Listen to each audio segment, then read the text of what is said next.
some of the issues discussed 4 years ago in the final print edition of DIRAP that focused on various aspects of ICT in education. For the viewers, DIRAP, or the Digital Review of Asia Pacific, was launched in 2002 as a biennial publication that reports on the state of practice and trends in ICT for development in Asia Pacific.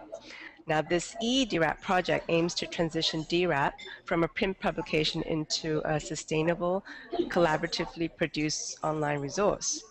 And the e-DIRAP Hangout is one of the activities that we're doing to get updates and forecasts and bring a diverse perspectives on ICT for development issues. So today we will have a diverse panel on this e-DIRAP Hangout to get this diverse perspective. We brought together different groups of people to look at major developments in the area of ICT in education in Asia Pacific. And we'll be discussing today issues related to the methods and styles of 21st century learning and teaching, the status of professional development of teachers, and the results and impact of recent ICT in education initiatives.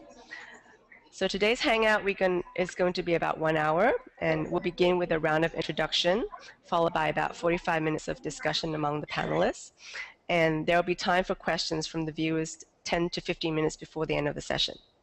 So you can, for the viewers, you can start posting your questions and comments now on the e-DIRAP Google Plus page and also on the e-DIRAP YouTube channel. So now let's begin with a quick round of introduction by the panelists, starting from the far right of the screen. So if you can indicate your name, title, and organization. I'm Sonam Benjo, working in the only university, Royal University of Bhutan in Bhutan, and we have around 10 member colleges. And my job entails the education technology, which was recently launched in the Royal University of Bhutan. So I'm basically educational technology of the Royal University of Bhutan. Hi, good morning, good afternoon. It's actually afternoon here. I'm based in Manila, Philippines. I'm the Dean of the Faculty of Education of the University of the Philippines Open University, or UPOU. As to the name suggests, the university provides distance education programs, and my faculty in particular has a lot of teacher education programs that are offered by distance education. That's it for the moment. Dr. Naveed, can you introduce yourself, please? Hey, my name is Naveed Malik. I'm an advisor here at the Virtual University of Pakistan. Can you hear us, Benjamin? Can you introduce hello. yourself? Yes. Hello. I used to work with UNESCO Bangkok in Thailand. Now I'm back in Manila running a small NGO called Knowledge Community. And we also have on the panel Hajra Saeed. Hajra, are you there? Can you hear us? Chanuka, we can see you now. Chanuka, why don't you introduce yourself? You can hear me, right? Yes. Okay. Yeah. Glad to meet you all after a long time. I see some familiar faces there. So I'll do a very quick introduction. Like I have been in ICT for development for about 10 years now, earlier working with Christine at UNDP and then at some other organizations. Now I'm working for the Distance Learning Center in Sri Lanka, which is World Bank initiative. So I'm more into the education now. Thank you.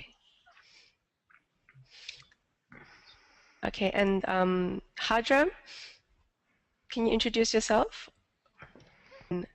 Just mention that Hajra is a student at the Virtual University of Pakistan. Cannot hear you, Hajra. So now to discussion, since most of the panel is here already. So I'd like to address the first question to Dr. Naveed Malik, who was one of the authors of the ICT in Education section in the last print edition of DIRAP.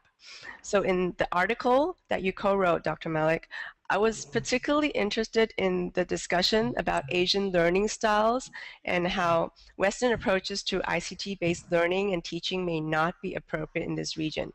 And it gives an example where an Asian learner may have a difficult time overcoming his or her traditional role as a respectful listener. So, have there been any changes to Asian learning styles, and what has influenced these changes? And to what extent has ICT in education initiatives taken these changes into consideration? Fairly comprehensive question. So first of all, let me ask whether you can hear me. Yes, I can hear you. Okay, good, good. Well, actually, there were significant differences found in Asian learning styles versus students in the West, other than this one point that you highlighted, that traditionally we are respectful listeners. We do not question, we do not critique. The sage on the stage remains a sage category, so we would rather listen rather than question. Now, that was the traditional classroom. Our experience at the Virtual University of Pakistan has been that as soon as you go into the e-world, this curtain, the electronic curtain that comes between the student and the teacher, suddenly empowers the student to start asking questions which they may hesitate to do in a live classroom. The second part, that with the advent of the internet and the fact that we have all kinds of learning resources available for free online in the open world, has made a big difference to the behavior of the online learner. They are no longer restricted to a single source of information.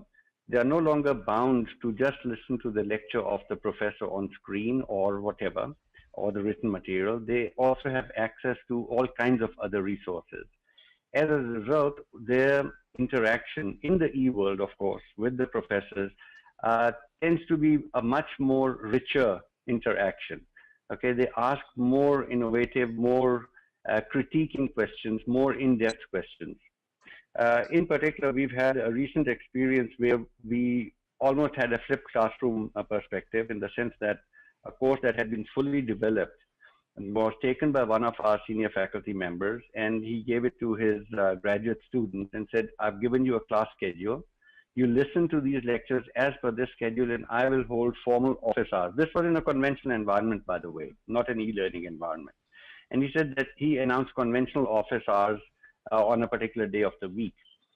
And he was very, very excited by the fact that the level of discussion went through the roof, in the sense that the students had listened to the lectures, they had reviewed, rewound, looked at additional resources, and then when they came in with a question, it was a much higher quality question. So the discussion was, at a much higher level.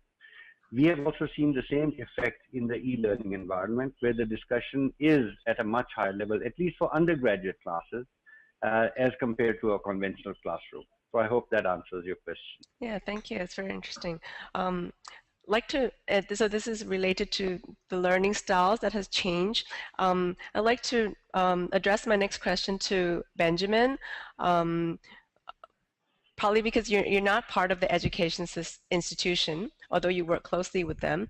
I'd like to ask you about 21st century skills. Again, this is a Western concept. If you can explain what they are, what are 21st century skills, and do they apply to Asia? And if so, what are the changes that have taken place or need to take place in the education systems to strengthen these skills? Christine. 21st century skills is a bit problematic, especially in the context of the Philippines, because we don't have a single definition for that. Right now, the Philippine education is revising its curriculum, and it says in the vision that we want to include 21st century skills in the new curriculum, but including it in the actual curriculum is a challenge for everyone, because we don't have a clear understanding on what are the real 21st century skills that Filipinos need. and how do we teach the 21st century skills that are appropriate for our educational, for the needs of our educational system. So it's yeah, you can say it's still a Western concept that everybody here in the Philippines and most probably in Asia are grasping in terms of understanding the concept. Do other countries have this similar challenges, or are they trying to figure out what they are? What are the 21st century skills?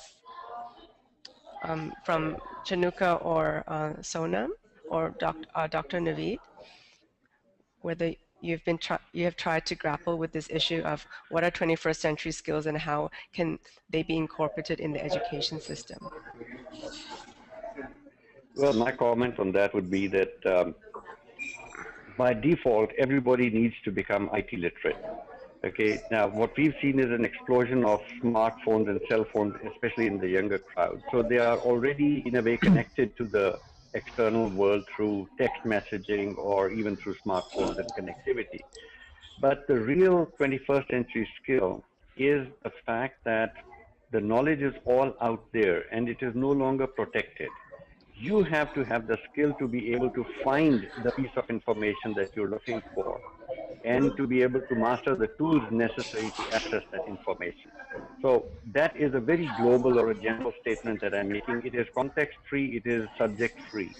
So anybody who wants to be successful in the years to come needs to have this ability to search and acquire information which is already there available in the public domain.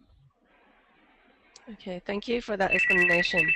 I'd like to move on to what's related to this 21st century skill, this transition from education to employment. Because, I mean, a lot of times the reasons for learning is to be able to get better job opportunities and advance and for people to advance in their career.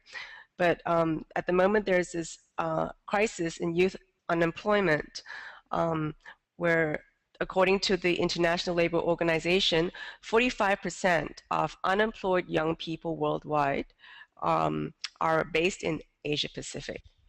And ILO said one of the reasons for this is that there's a mismatch between the skills obtained in formal education system and the skills needed in the labor market. So I'd like to ask Chanuka, how are ICTs being used in initiatives to bridge this education employment gap in this region? Well, let me share some of my experience, because like I represent the DLC Sri Lanka, which is the local node for the global development learning network of the World Bank, and we have basically our centers in almost every country in Asia Pacific. So I can bring their experience as well. What we do, let me spend few minutes on to explain what we do, because I think that background is important.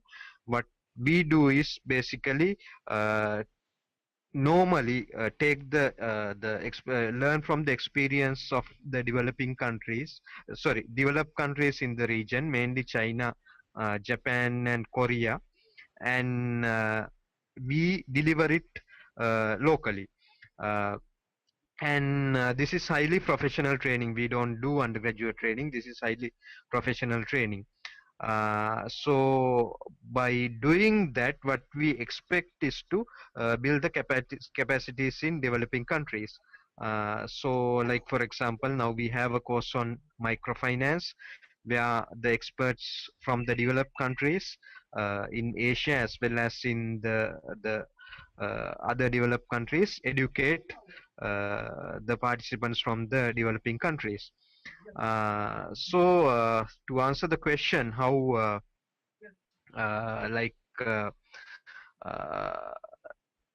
sorry, Christian, can you again come what was the question?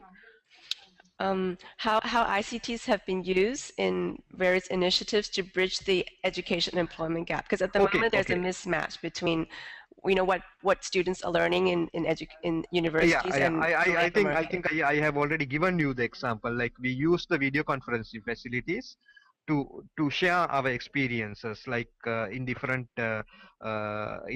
fields, like in engineering, medicine. We have lots of medical courses where the doctors from those countries, and we recently had a good workshop educating the nurses how to act in a disaster. So that kind of thing, like we do it, but this is at a very limited level.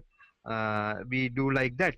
Other than that, I think the other participants can share some information about e-learning.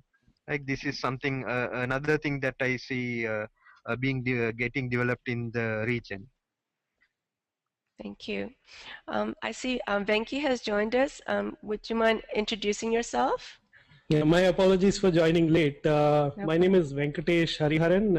I am the director of Knowledge Commons, and this is a non-profit which focuses on open education, open standards, and open knowledge, and it's primarily focused on policy level work. I have been personally involved in researching the use of open education resources like that of Khan Academy in the We've lost you, I think. Yeah, he's been having a problem with his internet connection. Sorry about that. Okay, I think, does anybody have any other comments on this issue of the mismatch of skills between education, learning, and going into the labor market? Take a look at the kinds of linkages that are being established between employer groups and industry on the one hand, and universities on the other hand. Like in the Philippines, for instance, one initiative that the UP Open University has been invited to participate in is this supposedly massive e-learning, massive training program for the business process outsourcing industry via e-learning. And that is, I think, funded by the Asian Development Bank. And it involves the Business Process Outsourcing Association of the Philippines, BPAP, and they're asking UP Open University to help them develop these e-learning mode types of training programs for not I think it's not directly the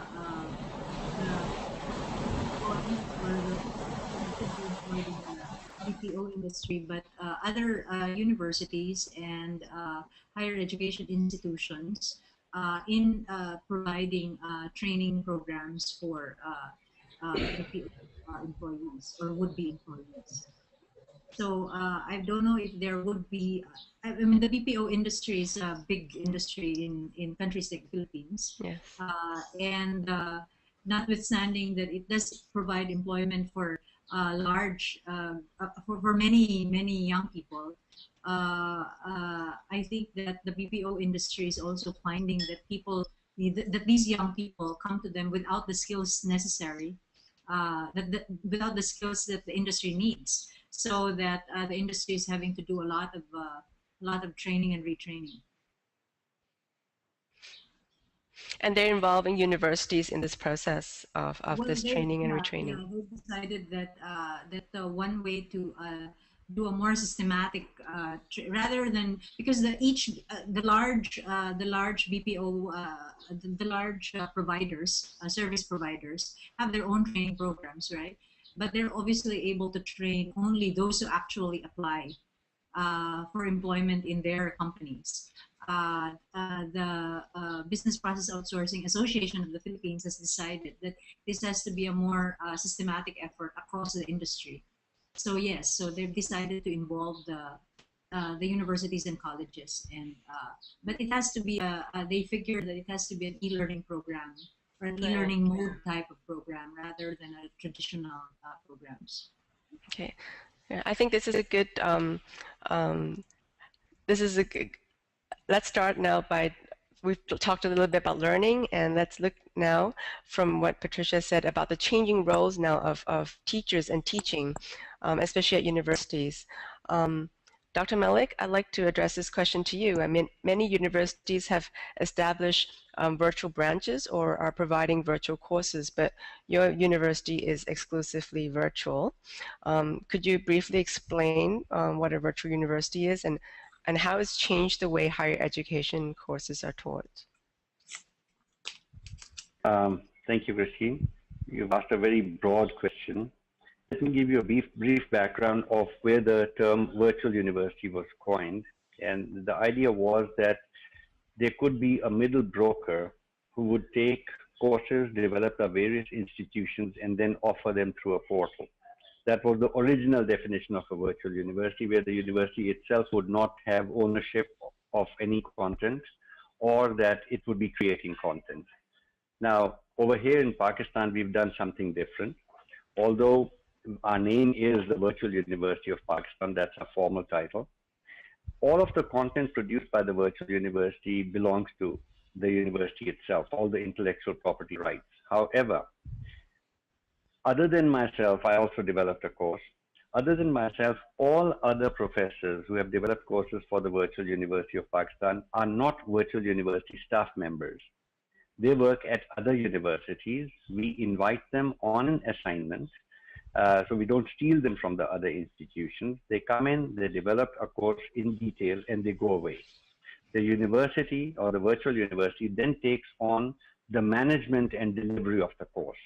So we have an army of tutors who are full-time employees of the university, work sitting in our offices. The course is delivered through electronic means, initially through broadcast television. The virtual university does operate 4 free-to-air channels of its own, but now more and more over the internet. And then all of the interaction, question answers, assignments, quizzes, etc., happens through a comprehensive learning management system. And the examinations are held conventionally, where students have to go to a designated examination center and sit for the exam. Now, if you look at this scenario that I've just given you, what you've eliminated from this picture is the high-priced professor, okay, which in our case is not a question of pricing, it is more a question of availability. We have an acute shortage of highly qualified manpower, the type of faculty that you would need to staff a university. Our higher education segment is hopelessly underserved. Even today, in 2013, only about 7% of the college-age cohort actually finds a place in colleges or universities for higher education. And we need to take this figure up to 20, maybe even 40% if Pakistan is to progress properly. So using ICT as a force multiplier, okay, we are taking the talent that's lying in all of the universities of the country and then putting it and making it available through technology to students and knowledge aspirants all over the country, as well as throughout the world, since we have a large number of Pakistani students overseas who also registered with the university. So the virtual concept really is using technology and sourcing, okay, content, and then making it available to a very wide audience. Now with the advent of many more open courses, like in the MOOCs or the American initiatives, Coursera, Udacity, edX, you name it, we have a large amount of very high quality content available in the form of structured courses, not just snippets of information. So if a university were to take it through its bodies, through its academic councils, we could conceivably induct any one of those courses also into our programs, and it would stay within the ambit of the virtual concept. I see, thanks. I'd like to talk about MOOCs in a moment, actually, but before that, I'd like to hear from Sonam. Could you tell us a bit about the ICT and education initiatives in the Royal University of Bhutan? How similar or different is it from the virtual university in Pakistan? Thank you, Christine. Ours is the very, very new concept at the Royal University as well as in the Bhutan, because with the grant from the World Bank in partnership with the Colombo University, we have launched the virtual learning environment in the year 2011. So basically it has been it has been around approximately 2 years, and right now we are following the blended learning system, where the most focus is on the campus-based students. So although the two colleges of Royal University provides distance learning courses to the very small groups of in-service candidates, and that one also the in-service one, and number is very less, and at the moment we're in the process of making that one to be, make sure that all the lecturers, all the students at least use the 30% of the virtual learning environment for their daily teaching learning purpose. But as I said that ours is rudimentary stage at the moment. So maybe in the future, or maybe in the years to come, we are making ourselves, putting an effort to make it fully online. So just now the back that is very simple for Royal University. We are just posting our courses in the form of files, words. Then we are using for simple forums like that only. We don't have the definite, fully developed content to be delivered to the students. Thank you. Okay, thank you. Okay, I'd like to talk a little bit about MOOCs now. There's been a lot of hype recently about MOOCs, or massive online open courses, where students are sharing their experience with 100,000 plus other students around the world at little or no cost, and they receive some sort of a certificate at the end of a course. But most of the, again, perspectives on MOOCs are coming out of the West, and I'd be interested to hear about what are the emerging perspectives in Asia related to MOOCs. Venki, would you like? Oh, okay. Anybody would like to tell us some of the perspectives that are emerging in Asia, related to MOOCs? Yeah, Christine, this is something new. Like I like a bit of an introduction to the subject, because this is new to me. If somebody can give me a bit of a, like a very briefly what it is. Anybody? Yeah. Sure. Yes, please. Okay. Well, the acronym, of course, stands for Massive Online Open Courses. That's where the MOOC acronym comes from. And the concept is that there are a host of Western universities, primarily in the United States, who are putting out full-fledged college-level courses available for free in the open environment for any and all knowledge seekers, okay, across the globe. So phase one, you can just log in, register, and go through a course on your own. You are free to interact with the community registered in the course, and that's where the difference comes in, that you've got essentially a student-to-student or peer-to-peer interaction happening, and these are all knowledge seekers. Once in a while, course staff may step in to guide a conversation, but by and large, it happens through the student community itself. In phase two, you can ask for a certificate, which is again for free, but does not carry any academic credit. In phase three, one course has been offered for a token sum of $150, in which case you would get actual academic credit, which would be valid for credit at any US university. So that's valid academic credentials. And finally, something that happened as recent as last week, Georgia Tech, which is a very respected United States university, has offered a full-fledged MS program in computer science for a paltry sum of $7,000 available to students across the globe. So starting with OpenCourseWare from MIT in 2001-2, all the way down to MOOCs of today, this evolution is gathering pace at almost breathtaking speed. I mean, 3 weeks ago, one would have thought, okay, so the MOOCs are there. Where's the business model? Is anybody going to make money from them?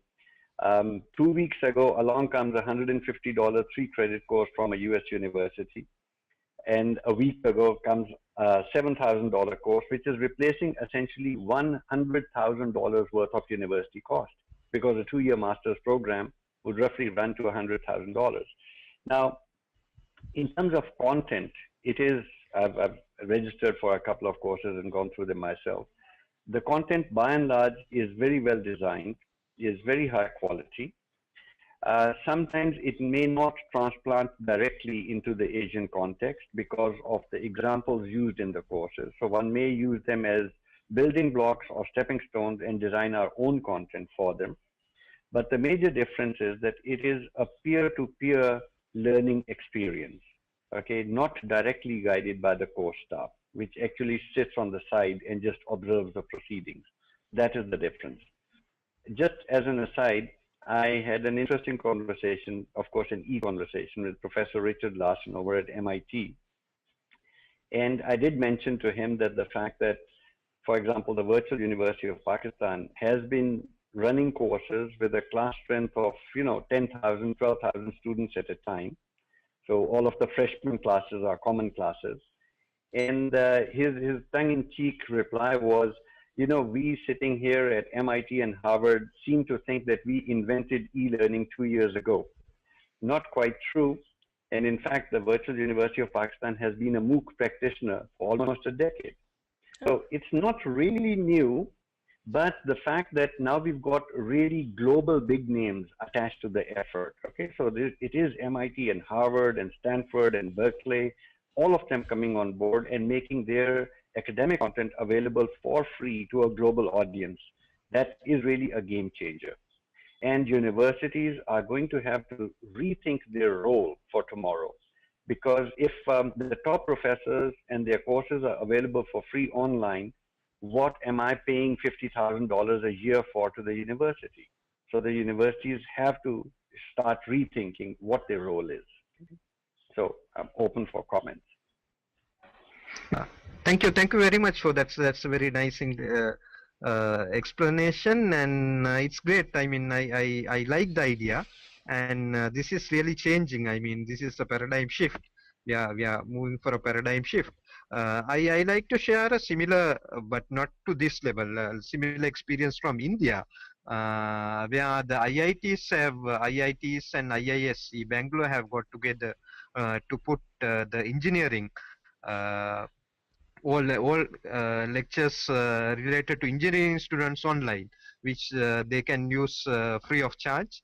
But there is no certification process, so I believe this has gone to like far ahead of that. And again, it's great that the world-class universities joining the process. So this will basically change, I think, the education as we know, like. Probably it's a milestone in the university education, like one of the revolutions happening.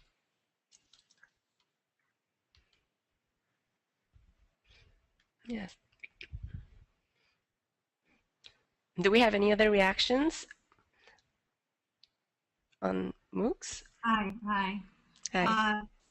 Right. Different organizations are now getting into the MOOCs arena. Aside from the North American providers, and the kinds of MOOCs that they're providing, that Stanford and company are providing, are among those who are in the know. They call this the X-MOOCs. Okay, the Coursera and Udacity types of MOOCs. These are X-MOOCs. Versus, for instance, the connectivist MOOCs, which were really the first MOOCs offered in the first MOOC offered in 2008 by people like George Siemens in Canada, were what you call the connectivist MOOCs, so on the one hand you have the North American models. Recently, I think that the European Union, the European universities, have decided to offer their own MOOCs, their own version of MOOCs. They're marketing it using a particular label. I can't remember what it is exactly. They started out by talking about MOUS, which are massive open university-like courses, open courses. And then, but I think they changed the name. My university in here in UPOU, the chancellor, who's the academic head of the university, is talking about offering something called MODAL, massive open massive open distance e-learning course. Okay. The question, of course, for Asia is, including my university, is that how, if we were to join MOOCs providers, okay, we will need to think strategically in terms of what for courses in what, okay, should we be offering in, and who would be the takers of said MOOCs, right? We obviously won't be and shouldn't be competing with your big name North American universities. And part of the reason why those courses are so massive in terms of enrollment is obviously not just that they're open, but also that because they are offered by these universities, right, with these big name professors. So you have these large numbers of students who are wanting to enroll there. I wonder whether that would be the case if it were an Asian university that would offer a MOOC. How massive would it be? Whom would it be offered to? And what's the competitive advantage, so to speak, of an Asian university or a consortium of universities, of Asian universities offering a MOOC? Yes, because there's also various issues related to the language barrier, and especially because languages in Asia are so diverse, whether you'll get that mass of enrollment in these MOOCs. And I also believe that not all MOOCs are open, although MOOCs have come out of the open education movement, but not all MOOCs are necessarily open, meaning that they copyright their materials and they don't allow reuse and modification of those materials. So what does that mean for the Asia context? I mean, is this something that universities in Asia would like to move in this direction, or is the open education model more suitable for the Asia context? Okay, I'd like to comment on that.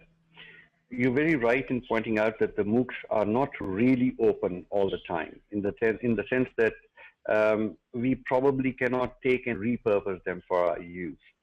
Whereas the open courses, in terms of OpenCourseWare and other offerings, are available for reuse. And the primary use I've seen in Pakistani universities has been where they've taken a course from a big name institution, but a professor has then used all or part of that course in his or her classroom. Okay, so that's a very good use of the open resources available. And since the source material is already structured as a course, very little effort is required to induct it into your classroom. Now, the point that Patricia was making also, is extremely important. One shouldn't just jump onto the MOOC bandwagon because it's there. I mean, we need to have a reason for doing so. What I'm saying is that, look, for example, the Virtual University of Pakistan had a decision to make in terms of what the visibility of its courses. Since we wanted to reach a wide audience, we were using broadcast television, and therefore we couldn't really prevent anybody from recording the courses and then using them on their own. So it was almost a no-brainer to say, look, make it open content. Okay, don't worry about the copyright issues. We retain the copyright, but we allow free use anywhere and everywhere. So in a way, we were we logically moved into OpenCourseWare space. Okay, so it's not necessary that the virtual university, by design, offered open courses. It was almost like we're doing our business as a university. We're providing education, but if in doing so other people can benefit, so be it. So instead of trying to design a MOOC that's not our purview, and we shouldn't really worry about it because it's the buzzword of today. We should continue doing what we can. We should obviously get benefit from all of the resources that are out there, including MOOCs. And then, if as a side benefit, it turns out that we become MOOC providers as well, so be it. Yeah. Okay, thank you. Right. So to wrap up this discussion portion of the Hangout, I'd like to hear from the panel any trends that you are observing in this area of ICT in education. So MOOCs may be one of them, and we had some discussion about it, but are there any other trends that you are observing, particularly in the next 12 months or so?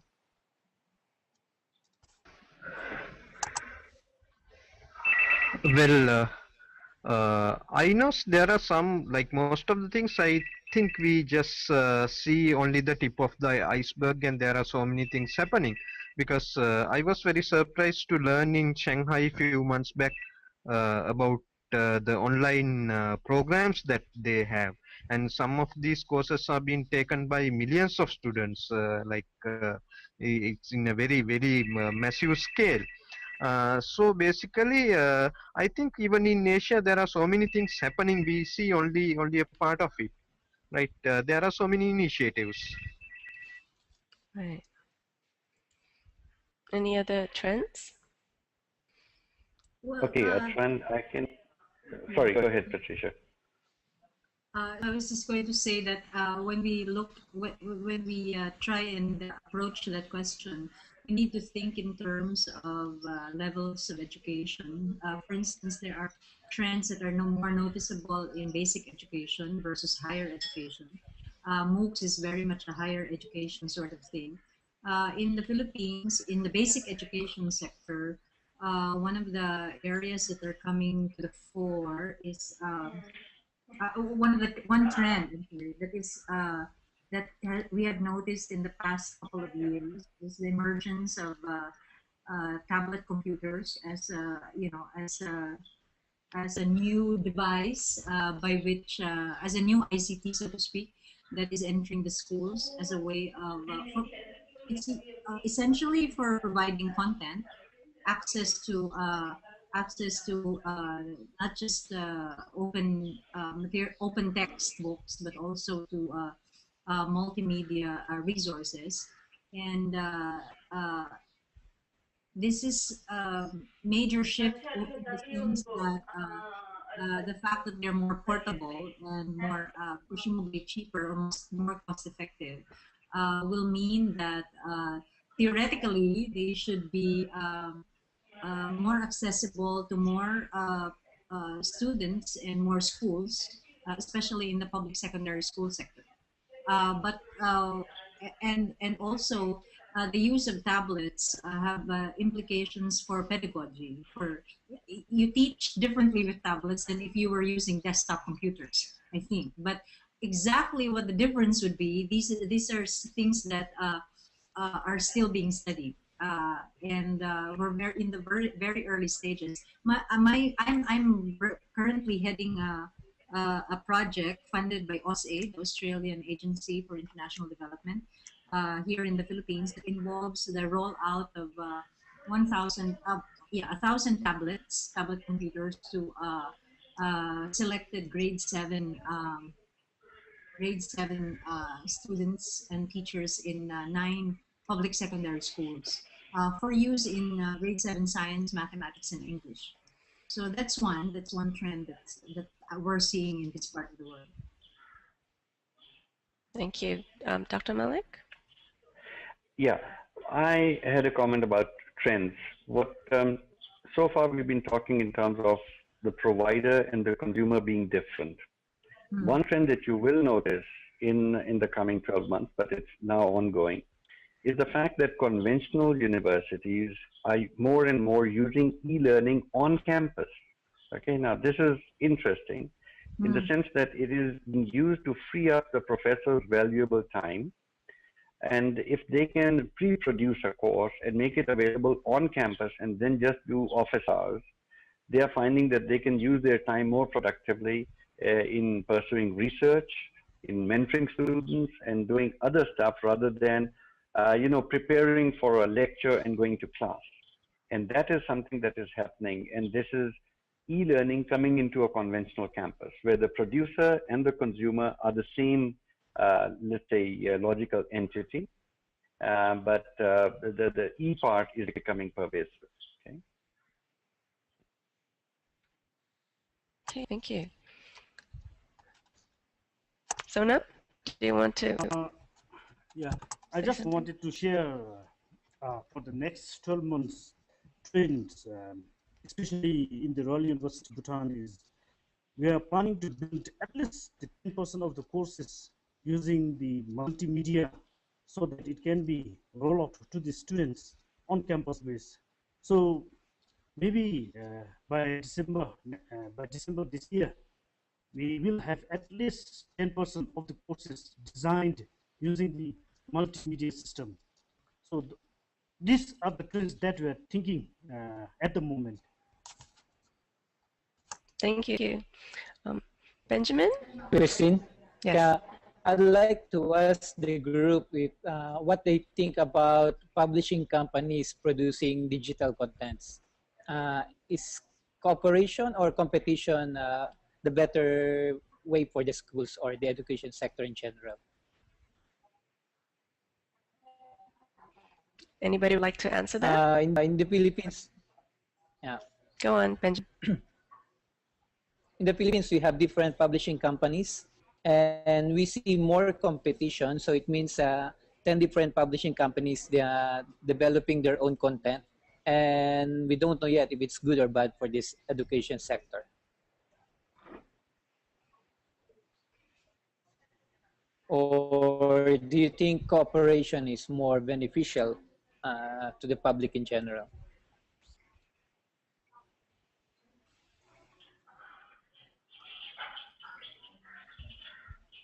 I think we need a different Google Hangout for that question.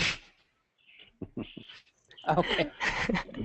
Okay, now let's, so this wraps up our discussion portion, and I'll turn to Suchit. If you could please share with us whether there are any questions or comments from the viewers. Thanks, Patricia. Thanks, Christine. A couple of questions that have come in are on mobile. One is on mobile learning. What are some of the recent mobile learning initiatives in the different countries, and what are the results and impact of these initiatives? Philippines, there are some mobile learning initiatives that you're working on in the university. Saying that the funny thing is that mobile learning should have taken off by now, considering the ubiquity of the technology in my part of the world, and also how big SMS is supposed to be here and so on. But I don't think it's really happening. There are attempts to provide mobile learning, but there's I don't know of any actual progress. Nobody seems to know exactly what to do with it. I mean, now perhaps there should be somebody thinking more about it, especially that mobile devices are now being used to access the internet, for example, right? I mean, it's not just for calls and SMS and things like that, but people, more and more people are using mobile phones to access the internet, which would therefore suggest that this is a means by which, for instance, access to open educational resources broadened, right? But there's a lot of informal learning possibly that's going on using mobile devices. But with respect to non-formal and formal learning, I don't know of any institution or group who is actively pursuing that area. And it's obviously something that we should all go into.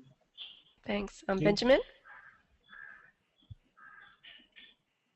Benjamin, you were saying something just now about UNESCO? Yes, I was just saying UNESCO and UK are about to produce a publication that's coming out soon.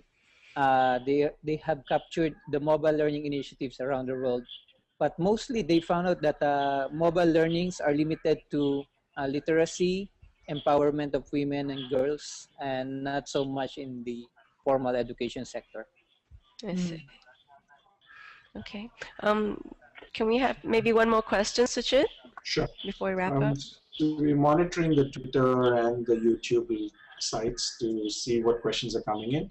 So another question that has come in is, what are the new skills that teachers need to learn to meet the challenges of teaching today and in the future? Related to the professional development of teachers. Right. Chinuka, have you been involved with training for teachers or the professional development of teachers? Not really teachers, yes. Trainers, yes. I have been involved. So do you have a comment on what are the new skills that teachers will need to learn to meet the new challenges of teaching today and in the future? Well, I mean, in Sri Lankan context, I guess the teachers are not that literate in IT. So that's one big disadvantage that we have. So like we try hard to fill that gap, this IC literacy gap. Other than that, again, the language issue is also there because they can understand English, but they can't express themselves in English. So most of the times it's local languages, and in a country like Sri Lanka where we have multiple local languages, then again it's a bit of an issue of communicating between different communities. So those are the gaps that we find mainly in teachers. Like they are not very different from the students in that case. So I have a question from a student, I think, which says, I'm interested in the progress in accreditation for online courses. Could the panel share any new developments that have taken place on this aspect in Asia? I mean, the fact that, the Virtual University of Pakistan offers all courses entirely online and through electronic means, it does mean that there is an offering of accredited courses in the region. In fact, our students are sitting in more than 50 countries, including North America.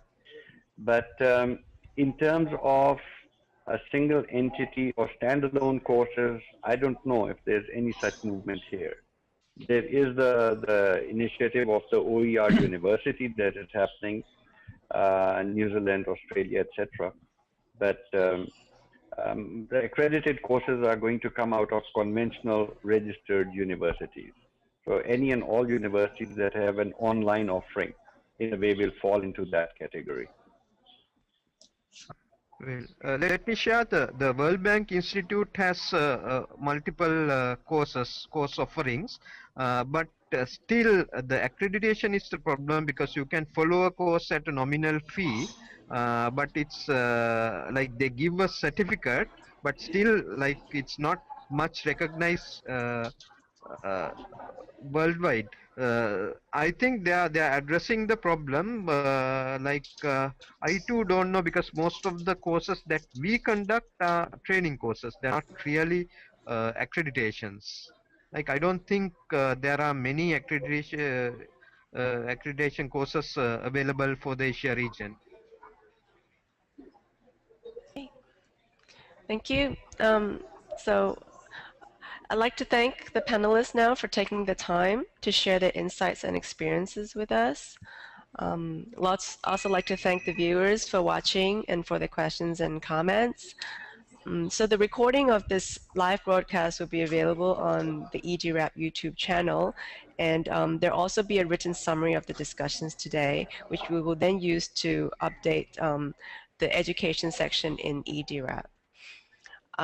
So this wraps up this monthly theme on ICT in education, and next month we'll be focusing on climate change and ICTs, and towards the end of the month we'll be doing a Google Hangout on the issue of climate change and ICTs.